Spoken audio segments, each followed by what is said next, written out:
then how can we blame people for their actions? Because people have free will to do as they choose.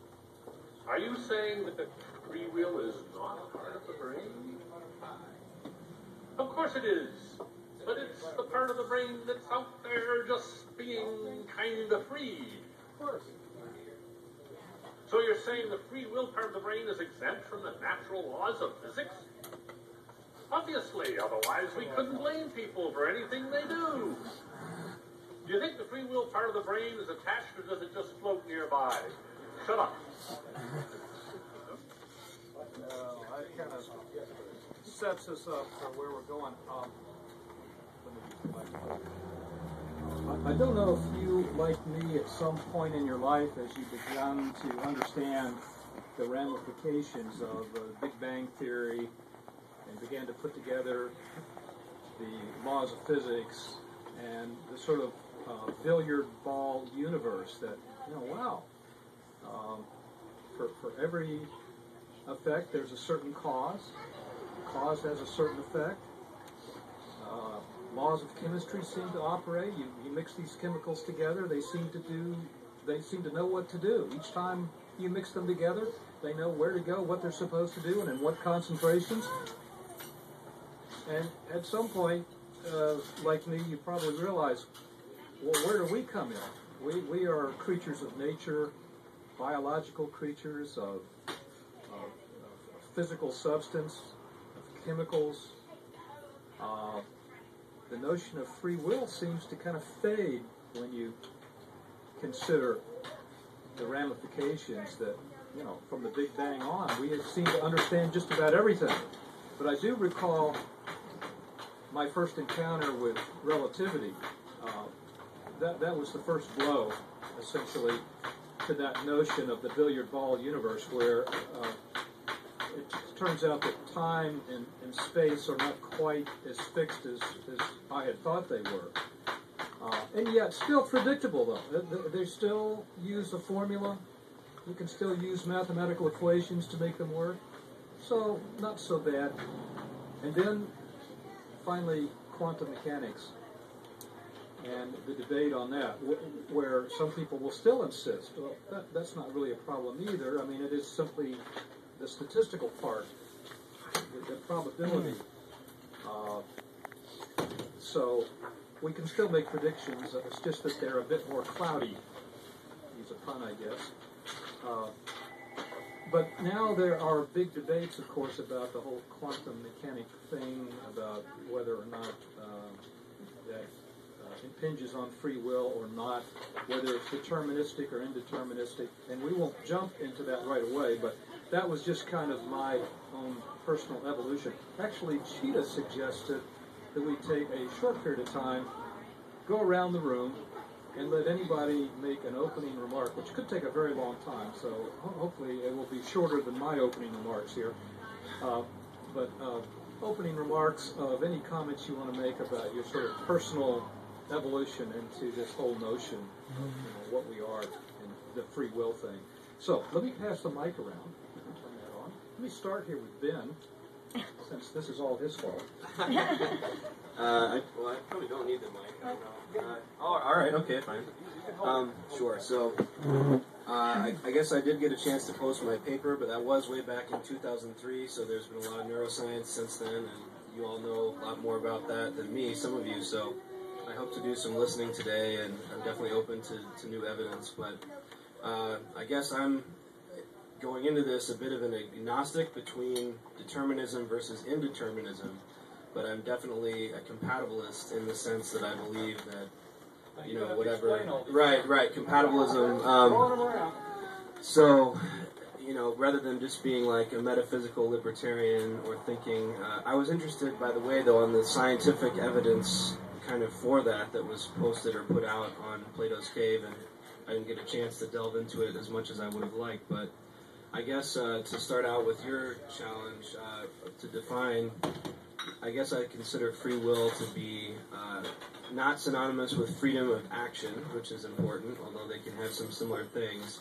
And I think it has to do with having volitions of the second order or higher, and sort of a meta-level ability of a sentient consciousness to reflect on itself in some interesting ways. But the concept of the self is so important, because when you break that down, this sort of illusion of free will does collapse in some ways along with the self. That's very interesting. So anyway, I'll keep it short, and we have a lot more to talk about. So who's next? I guess go around that way. Well, strange. Talking to Mike, feel like you got to say something important, but I guess I'm going to come at a totally different perspective than he does. I see kind of free will from a human standpoint more in the political, socioeconomic senses. I think it's relative in the way human beings relate in certain societies. I think free will or the absence of free will is used essentially as an oppressive mechanism. Society has been told, through the ages, there is no such thing as free will. Your place in society is fixed. You have no choice. And in fact, last night I was talking to a young lady, and we were talking about taking the SAT, and her mother was giving her grief about not taking a prep course, and she said, "Well, I'm going to make the score I'm going to make." And we kind of got into a little debate about work preparation, progress. Do those things do you have any choice or influence on those? So it's kind of what my thoughts even this last night. It's kind of driving down. I thought about that little conversation with the young ladies. Her attitude. There's no free will. What's going to happen is going to happen as far as my SAT score. As a parent, I think I have a different idea. Well, I would go, whether it's quantum physics or free will, these are all theories, things that we'll never really quite understand or know. However, also free will is dependent upon your situation. If you are President of the United States, you have more free will than somebody who's locked in a prison cell, an 8x8 prison cell. Whether we turn left at an intersection or turn right is our decision. And the decisions we make throughout our lives, and everybody's decisions that affect us, are infinite. And therefore there are an infinite number of outcomes and possible futures. Thank you, Larry.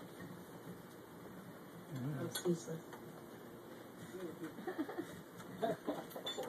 I hate this thing. I forget. I forget what the phrase is, but I fall somewhere between free will and determinism. That freedom is selectively random, and yet there's also selective control. So we don't have absolute free will. Some things are deterministic. There are things perhaps we cannot overcome or address. But obviously, we are free agents to a certain extent, and there are things we can do. I think it's almost like a process of natural selection. I will leave it at that.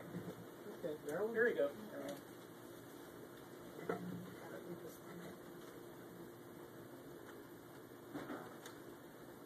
She's still finishing up her notes here. Yeah, okay. Please do use the microphone, though. Okay, I'll use the microphone. I believe that we're really part nature, part nurture. The nature part probably doesn't allow for free choice. The nurture part does. If the nurture part didn't allow for free choice, then there would be differences in choices because nobody has the exact same environment, but there wouldn't be as much variation in choice as there actually is. And that even means two twins growing up in the same household have different environments. So they might have, if it were completely deterministic, they'd still be making different choices. But if there were no environmental impact on this, they would be very, very similar all the time, forever. So I think it's part of each of those. And there's free will within that environmental part. We have a lot of the nature part of us doesn't allow for choice. the nurture part of us allows for all kinds of various choices. And it's within that nurture part, I think, that we are allowed those choices. But even so, there are areas beyond which we can't go because we don't have that kind of nurture. We're allowed choice within the boundaries of the nurture that we've had. But then I get into quantum mechanics, and I say, well, Einstein said that I believe that being crazy or insanity or something is doing the same thing twice and expecting a different result the second time. But actually, with quantum mechanics, that's exactly what we do. We have no idea what is going to happen the next time. And because within the theory of quantum mechanics, quantum physics, I really don't know what the difference between those is. There's the idea, possibly, that we actually do create different universes. That for every decision we make, there are all of these other decisions that are also made, and we have various universes that are created, and they all exist simultaneously. We just can't cross from one to the other. So that I create my own reality. My reality is that I'm here right now with certain people. Somebody else in here may have created a different reality. I didn't feel so good today. Even though he's sitting here in my reality, he's not here in his reality. And that, when you get into that, that's complete free will or complete determinism, I guess. You have determinism that you will create all of these universes, but it's free will as to which one you're in at the moment. Sort of, maybe. Marilyn, I think you have just bifurcated, maybe trifurcated. Quadfurcated. That's right. All right, but we'll get back to that. Yeah, Chris, I'm sure you'll have something interesting and brief and simple to say, right? I side on the existentialist side of free will. That existentially it exists. It's something that I experience, and the cheap kind of political free will that, in the sense that nobody's holding a gun to my head and making me do things, but metaphysically it just doesn't mean anything. So, and I also note that all of the versions that have been offered so far, examples of free will, that you can still have those versions in a completely deterministic universe. The SAT example of I'm going to get what I'm going to get is perfectly compatible. That you still have to study to get a good score on your SATs is perfectly compatible with a deterministic universe, for instance. Does that make sense? Does that totally lose everybody? Well, obviously it's something we'll get back to. Yeah. Free will. Those that haven't read the post. Yeah. Depending on how you define free will, yeah, sure. That you can still make choices, but the you that is making the choices is really a sort of a bundle of brain processes going on. So I mean that seems to be, to me, that seems to be pretty compatible with a deterministic, mechanized universe.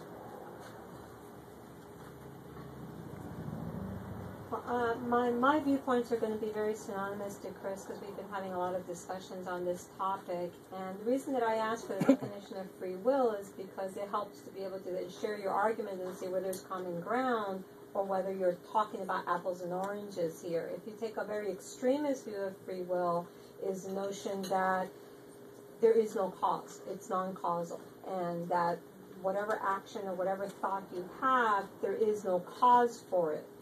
I disagree with that definition of free will. For me, I think that our thoughts, our actions, our behaviors, our choices, and so forth are a product of both our neural wiring, our genetic makeups, very much like what Marilyn was saying, the nature part, and then also the environmental influences, and by that I mean the broad spectrum of our experiences that we have. And so we have the predispositions to think or act in a certain way, and those come into fruition based on our experiences and our upbringing and things we learned, and so forth. that, again, hearkening to what Chris said, is very possible in a deterministic universe, because I'm still having these thoughts, I'm still making these choices, so the me, the I, the self, is still feeling like they're making choices there, but the choices that I make are determined by who I am. Thanks, Ed. Jairo? I'm really thinking.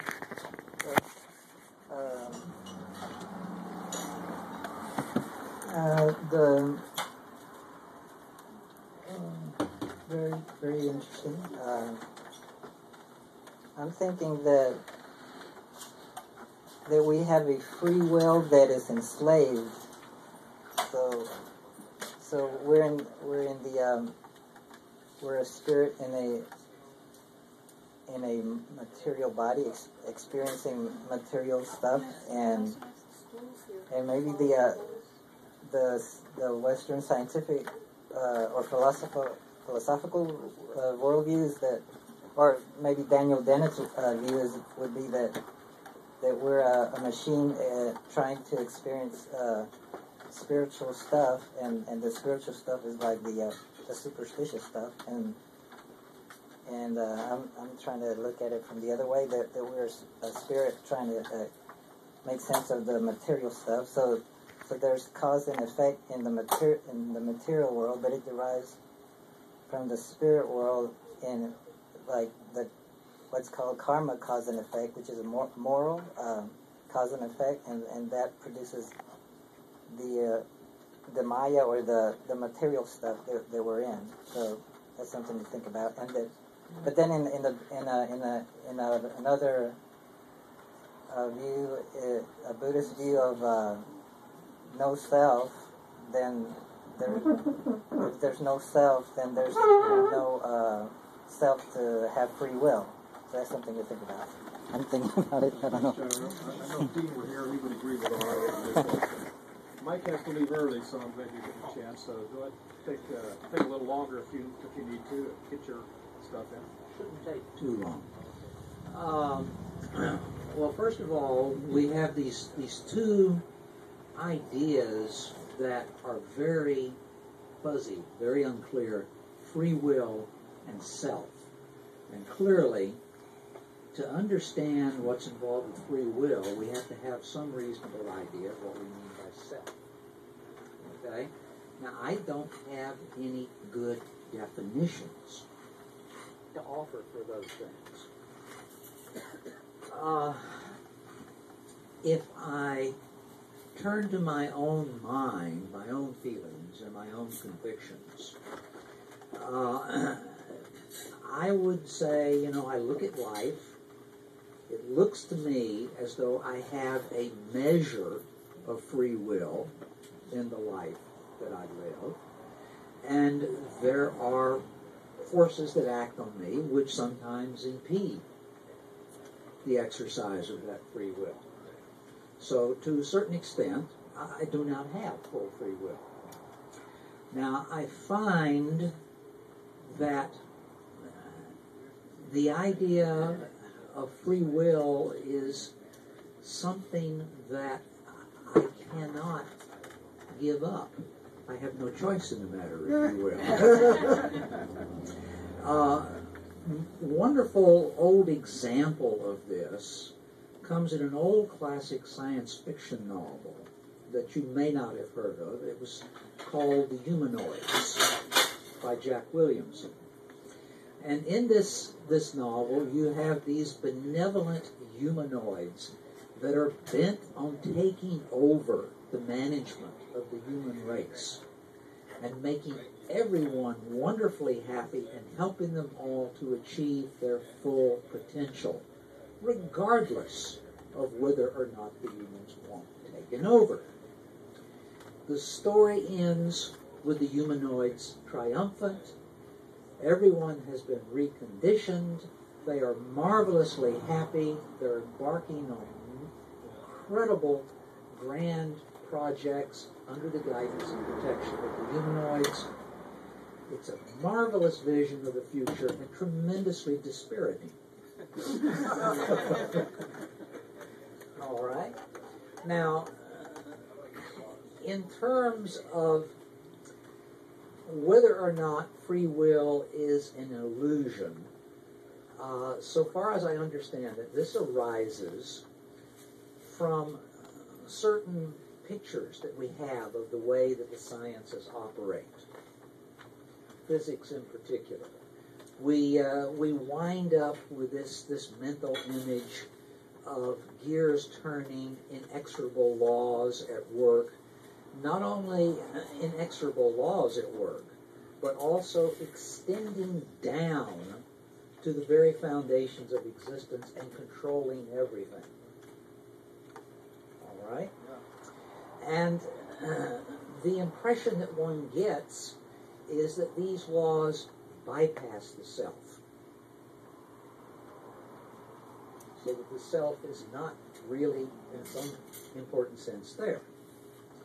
Now, given, as I said a moment ago, the fact that I find I cannot give up the idea of free will, I find myself forced to conclude that there is probably something wrong with the popular picture of science. Okay. All right. Now I know why you're leaving early.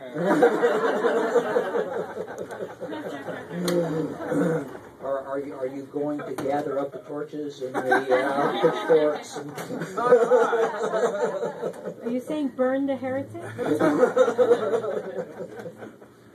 But this doesn't bother me a great deal when it comes to squaring this with what we know of science, because I tend to think of the various scientific theories that we have as being something like first approximations to the truth in any event. Okay? So this is my stand. All right, good. If your tires are flat, give it to Joseph. I'd like to introduce our newest guest, Joseph. You want to stand up and take a bow? You're not going to say anything? Well, you don't give me time to make up my speech. We've had all this time. Stand up and take a bow. Joseph is brand new. Welcome to the group, such as it is. Actually, Joseph has already contributed quite a bit on our Playerscape website. And the most scary thing that he posted was he thinks that something useful could possibly come out of this. Yeah. So if you find that, do let the rest of us know. That would be good. Come up with something useful, I'll dump you. I heard that loud and clear as well, and you won't be the first. Oh, there goes half the website, the space. You have to pay less for the space you use. In my infinite wisdom, I have become convinced that it is a mechanical, deterministic, recycled universe, and that the picture of the flow of the river of events and the flow of the river of life, that you can work your elbows, you get a little elbow room so that you can make a decision, but you're pinned in by the other swirls in the river, you're pinned in by the banks of the river. I don't think we have anywhere near as much free will as we think we have. I think the idea of the free will is like from childhood indoctrination. It is an idea that feels good. We like the idea of having control of our lives. We like the idea of being able to make decisions, to live, to die, to succeed, and so forth. And we don't like the idea of being pinned in by events that are predetermined, and we're going to come down the line. I go with the author, who is of the opinion that your being here today was determined at the point of the Big Bang. And if you were coming down the river, there was nothing you could do about it. You were going to show up here, and you were going to come to Austin's today to hear my infinite wisdom. Now, It's one of those all alternate predetermined. realities. It was all predetermined. It's probably something in the nature of your ability to make a decision, or your freedom to make a decision, is that I could have worn a different color shirt today, but only if it did not disrupt the meeting, what is happening and is going to happen. Because if I had total free will, I could take off my shirt, run up and down the aisle in my Fruit of the Loom, and disrupt everything. But I don't have that free will. I am pinned in my childhood upbringing, my cerebral wiring, genetics. I'm pinned in by the flow of the other swirls in the river. You wouldn't let me go up and down the aisle. You'd let me down out the door. Well, you'd go for it. Would you tip me on the way out? I seriously doubt that we have as much free will as we think we have. And it goes in with the thing of drift right on into the free will of shall people be good or shall people be evil. And I am inclined to go with Carl Jung that you never ever get rid of the evil in the world, the good or the bad, the opposites, the two extremes. You always will have these people. It is like Mother Nature creates one of every kind of combination that she could possibly get. And it is the fertilizing of an egg and a sperm that when those two things come together, most of them, we would say, die immediately or never spark into life. If they do spark into life, they come with a predetermined lifespan. They live 1 second, 1 minute, 1 hour, 1 day, 1 week, 1 month, or 120 years. It is all predetermined. The health of that union is what determines its lifespan. And your days are numbered. There's nothing you can do about it. You can't even kill yourself without your survival instinct's permission. I already tried. You are some of the things you said lead me to believe that you might have gotten a peek at the earlier clip that I hope that nobody would notice on that, of the fight that broke out at the lingerie football game of the ladies. It was just a very short clip, but I don't intend to play it here. Some of the remarks that were made make me think that there's fuzziness between free will, freedom of will, and freedom of action. Yeah. And I would like to sort of separate those. So, just as a quick thought experiment, you wake up in a darkened room with supposedly free will, but the door is locked on the outside. But you decide that you don't want to leave the room. Do you have free will? Well, you certainly have freedom of thought to leave the room, but the door's locked on the outside. So it kind of goes back to the nature-nurture thing. There are the inhibiting factors that do not allow us freedom of action, but are there inhibiting factors that don't allow us freedom of will? So I think we need to separate that. I guess you picked that up. Alan, you hadn't said it. You didn't. No, I didn't. Did you? You didn't say anything when we went around. So here, pass that. Turn that on. Okay, go ahead. Just quickly, the way I condense that particular point, which I think is a very good one, is free will is not omnipotence. We need to stay away from that conception, or we're going to get. I mean, I didn't think that was what we were going to talk about. I thought we were going to talk about free will, which to me is really, it comes down to if you have two alternatives, that you can determine which one you'll pick. And so I just wanted to really quickly say some of the things that have occurred to me from what everyone else has talked about. First of all, I'm afraid I may have a very different idea of what's real.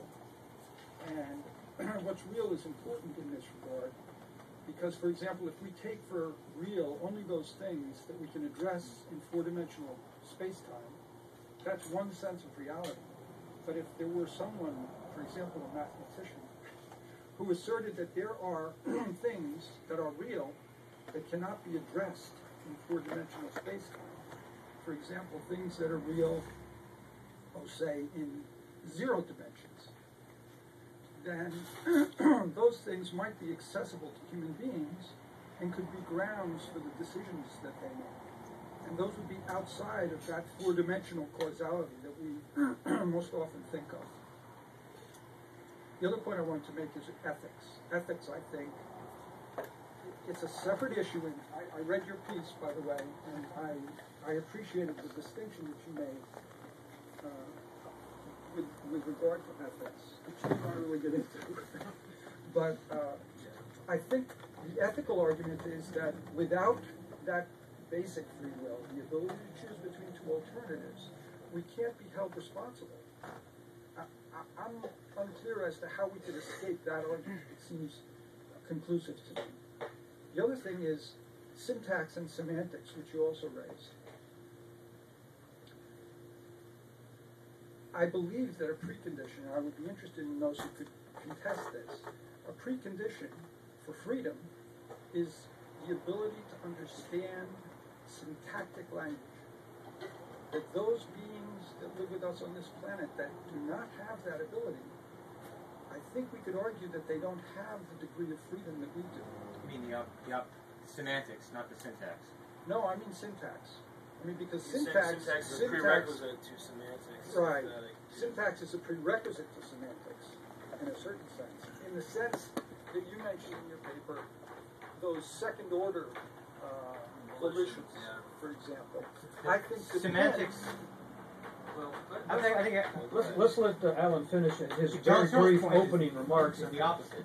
We'll get into that. So it's not. Okay, let me say it again just to make sure I didn't. Semantics means the meaning of things. Right. Syntax just means you know how the symbols go together. Semantics means that you understand what the symbols mean. Correct. Yes. So you think that just knowing how the sentence how to put words together is the important part? No. Okay, so you mean the semantics are what's important? No, I mean the syntax, because I believe there's a relationship between syntax and semantics.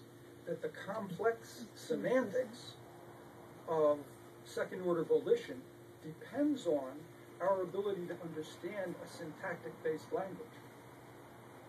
That's what I'm saying. In second-order reflection, second-order volition is... Volition would be like reflection about your own thinking. Or meta level, like wanting to want something, wanting to have your will be a certain thing. Can I just give an example? Sure. Everything I want to say. Okay, I think I have an example of what you're saying. You have... In English, we speak in a certain manner. In German, certain things come at the end of the sentence where they come at the beginning of the sentence or in the middle of the sentence in English. And if we don't understand the syntax, then it makes absolutely no difference if we understand the words or we don't understand the words. We are not going to understand the sentence. Well, I was actually more... I'm thinking of comparing the freedom of an opossum to the freedom of a human being. It's not so much a question of which human language you can speak as it is... Right, no, all I was trying to do was give an example, I thought, of why syntax comes before semantics. But it gets deeper than that, though, because eventually you have to compare, like, the freedom of an android, like Lieutenant Commander Data, to the freedom of a human being, so that's where we get into the real syntax and semantics. Well, no, but that's not syntactic. He's got the syntax. He's got the syntax, exactly. The question is whether or not he has the semantics, exactly. and what semantics actually means. And whether they can emerge from syntax. Semantics has got to see how the emotions. We're down the rabbit hole. So let's back up a little bit, and I want to, since we've sort of separated humans from the rest of the animal world, which is typically what the church has done all these years, and how, again, they're not capable, you would say, of syntax. Some of you probably are familiar with the thought experiment called Baradin's ass. Yes. Shaking your head? Okay, well, it was thought, of course, that the animal world doesn't have the same capability of free will that humans do, and if you take an ass and you put two equally attractive piles of hay... I eat donkey. Yes, right. However, now that I've got your attention... I was totally confused. Yeah. Donkey, really burro, nasty here. whatever. Yeah, one of those. It's probably semantics. I did preface it with talking about animals and humans. Of course, I suppose even that could be confusing. You take, put the donkey exactly equal distance between two equally appealing piles of hay, he will end up starving to death, unable to have free will to choose one or the other, unable to make the decision. That experiment was actually tried. It's really funny, as I was going through this, the BBC actually had that story on late night just before I went to bed. I mean, there are strange synchronicities that do happen, I gotta say. So I'm down the rabbit hole a little bit too. Before we go on, I do have another clip that I want to show you, which kind of shows a little bit about neurophysiology. There are other people who haven't said anything. Some did not want to, and some are not members of the group, I think. So No, Wes is a new member. John didn't say anything, I know, so that's right. John and Wes. Yeah, Wes is Well, a new member. Oh, welcome. Okay. Let's see. Right, you're on the list. You RSVP? Yes. Okay. Oh, well, I invite you then to, thank you for calling that to my attention. Pass the microphone on back. And also, John, certainly we want to make sure he gets his say, and yes. Go ahead. Yeah. We were talking about just sort of your initial notion of free will, what it's all about. Of course, you have the advantage of hearing what everybody else has said so far. So. Okay. From what I've heard, I kind of agree with a few things that you said. A couple of the speakers said. I tend to be more to say when we say free, do we mean that there's something acting outside all the causal things that led up to now that could interject somehow into this chain that's not affected in itself by a previous cause, where we actually have a freedom to choose? You say the donkey could choose either pile of hay. Could he, or could we? I mean, I think that we have a certain level of our mind that's conscious that we experience, and I also think we have a part that is beyond our experience, and all the events and things that change that lead up to that, to the part we experience, are on two different levels. So just because we're unaware of it, we think ourselves free because we're unaware of the causes but aware of the events of our actions. We see where it emerges and what we do, but we're not exactly sure how we got there. So to me, I don't see that there's any logical place in there for a choice that would come that is not a cause of a previous event, that's somehow outside of everything, only that it appears so. And even if we were completely convinced that there was no free will, what would it change in our reality? We're still going to act as though things are new to us. When events happen in our brain and they're ideas and they seem new to us, we experience them all the same way, whether we're free or not. So, Wes, you are the bright light of clarification and simplicity. So thank you for doing that. That really does help. And also your guest, I see you did sign her up too. If you would like to make a comment, Michelle, welcome. Michelle. He said everything that we talk about around dinner.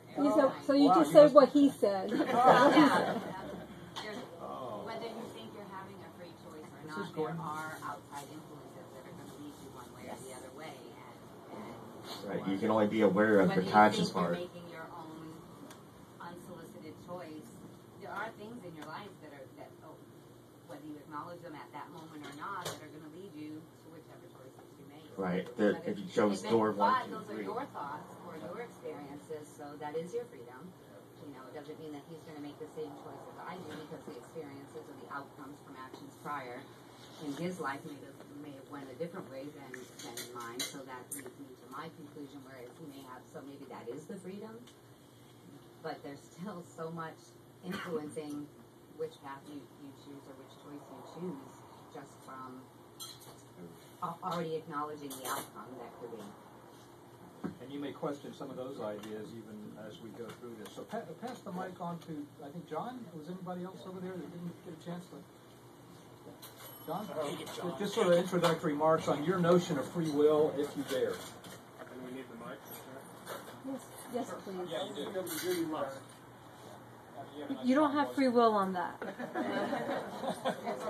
Realist capacity. Hello? What if my voice sounds freakish? More cow now. Either way, we get to laugh at you after. Okay. Well, again, I came in a little late, so I'm just listening, but maybe one kind of provocative statement that could be made, that suggests or encapsulates some of the distinctions that might come up is that maybe philosophically, the right question isn't to ask, do we have free will, or does free will exist, but maybe at once more modestly and more interestingly, what does it mean to be free? What does it mean to have free will?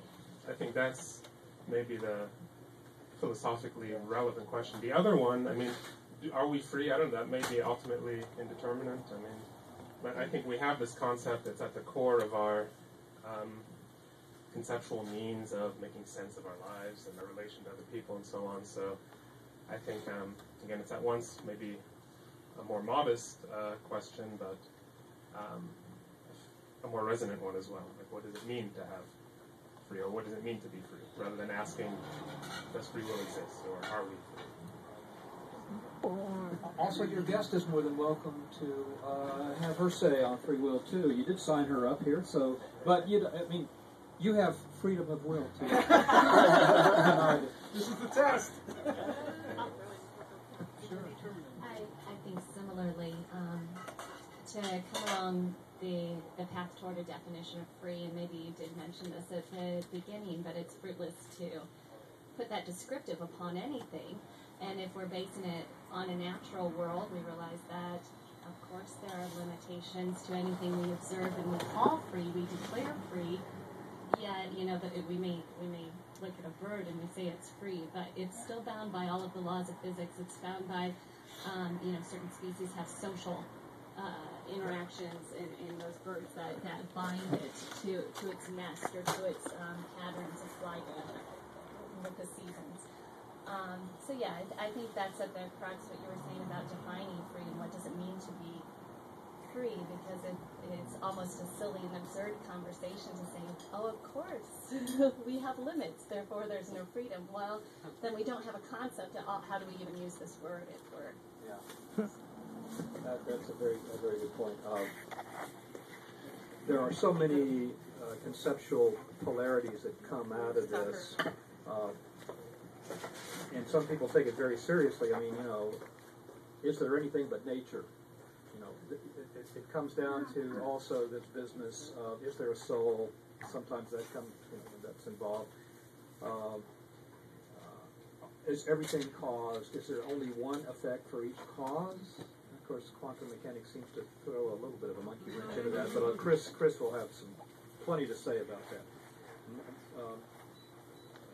I do have a couple more things I want to do, but Marilyn... I just want to make two short points about some things that people had said. Alan, you had talked about omnipotence, and I look at that as the part, what I had to say, as a part of nurture. There's a lot that we don't know. We are not omnipotent because our nurture is what it happens to be. So no, we're not expected to be omnipotent. We can only make our choices within our nature, our nurture. The other thing is the humanites in sci-fi.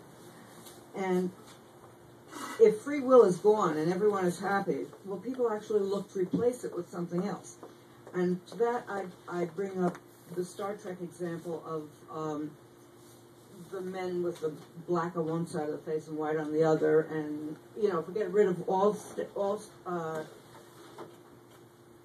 hatred of this group or that group and stereotypes and everything, will we still, as a people, need somebody to hate?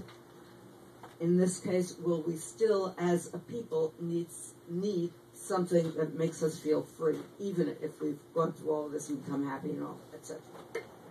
Thank you very much. Dale, right behind you, has a comment. You were all choking on a net. You want to go first? Yeah. I wanted to respond to Okay. I guess I'll have to use the microphone. Please do.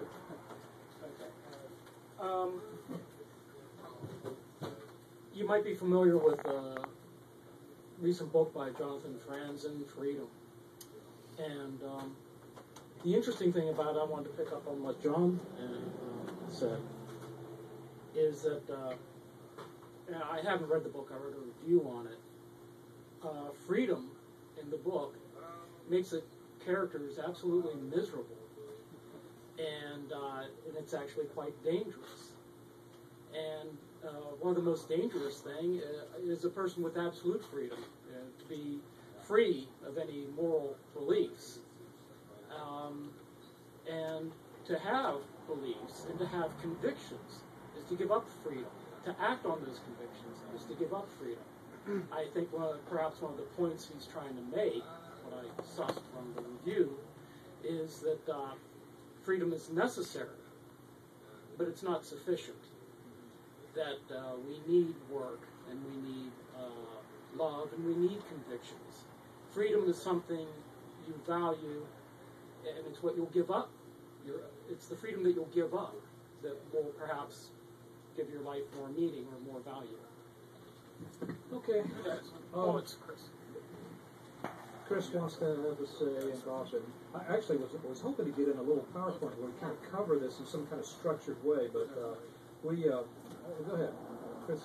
I just wanted to respond to one point to two different things with regards to physics informing us that maybe, our sort of layman's idea that physics tells us that the world is determined, and also with the point that you made, and also the point that you made about syntax and semantics, that I don't think that physics necessarily needs to inform us anymore of determinism. I think maybe what informs us of that are our models of how the brain works.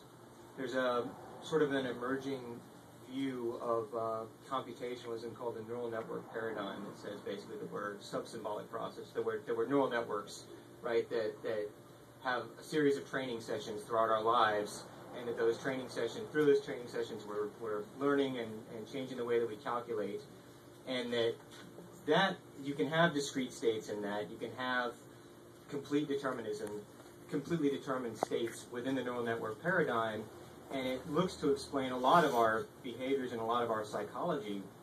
And in the face of that, we just don't need to rely on, even though, everything sort of in some sense reduces down to physics, in the end. But physics doesn't need to be the primary motivator of our deterministic view of, our human behaviors.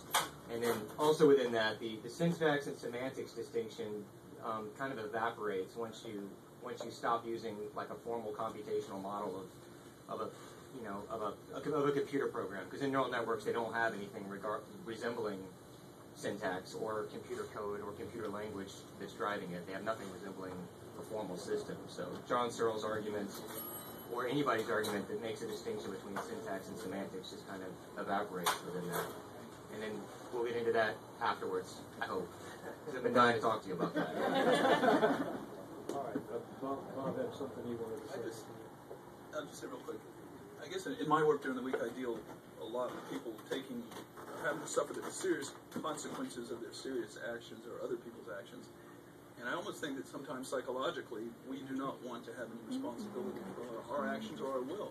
And so we can use, the lack of freedom to blame circumstances or other people for why the way we are or why we do the things we do. So, I know from a psychological standpoint, that's kind of a factor as to how we approach free will. We love the Twinkie defense for sure. All right, speaking of John Searle, this is a fairly short vignette too, and it just throws a little bit of a monkey wrench, but since we kind of broached the subject of neurophysiology and some of the more recent discoveries. Hey, John, are you recording this, Jairo? On video? Video. Okay. Oh, okay. I didn't know if you... He's doing it for himself, I take it, not to share with others, I assume. So this, okay. Well, this is a short little piece here, and this conversation, it probably should come later in our discussion, but I wanted to throw it in right now because it is interesting. And then actually what I want to do after that is I'm going to cover a little bit about what is determinism and compatibilism, and I want to get a lot of help from Ben and some of the others that know more than I do about this. But just give a listen to this. I think you'll find it interesting. Yeah.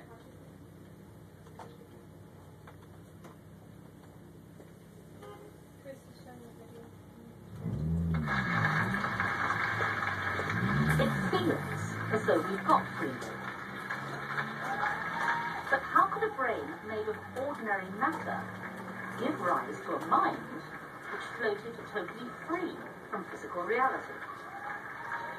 So here's where we are at this stage of intellectual history. We got this awful problem of free will, and people are refusing to look at it the way they were refusing to look at consciousness 20 years ago. But if you're looking at consciousness, you've got to look at free will because it's one and the same set of problems. All right, there's no way we can think away our own conviction of free will. We cannot abandon it. It's a necessary presupposition of living on a day-to-day basis, but we can't square it with the rest of the things we believe.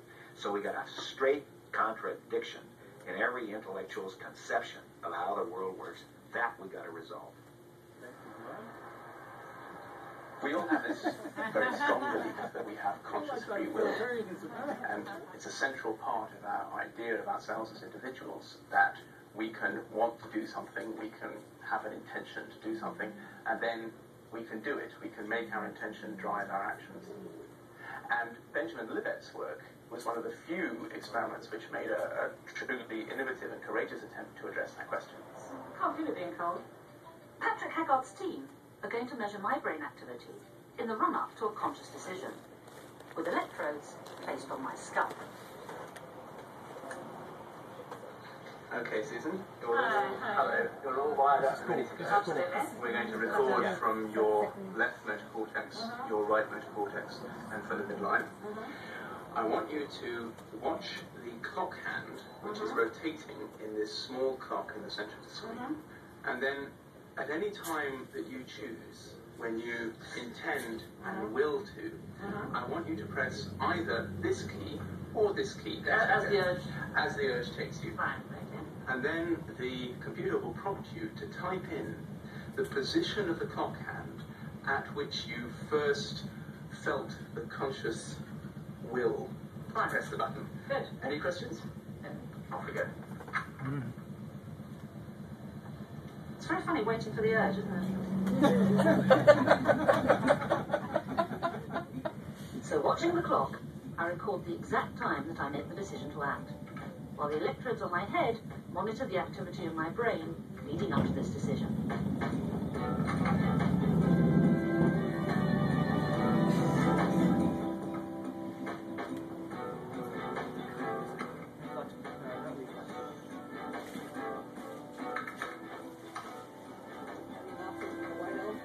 As I do this over and over again, a clear pattern starts to emerge.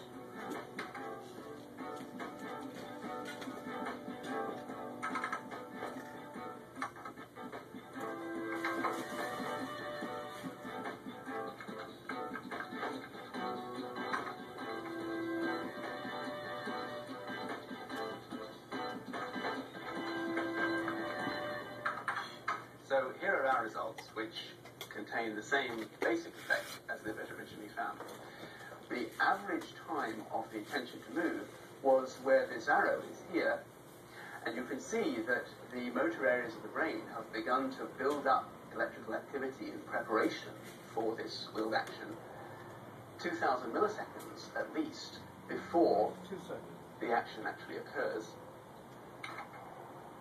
Just as in Libet's original work, this experiment seems to show that my brain begins to prepare for movement long before I felt like I'd consciously decided to move. So did I have any real choice about when I moved? Could the feeling of having made a decision just be an illusion? So this looks like a real problem for our idea of conscious free will, because our assumption that we work with every day, I think, is that we decide what we want to do, and then, or I should say, I decide what I want to do, and then I am able to get my brain to drive my body to make it happen. Interesting.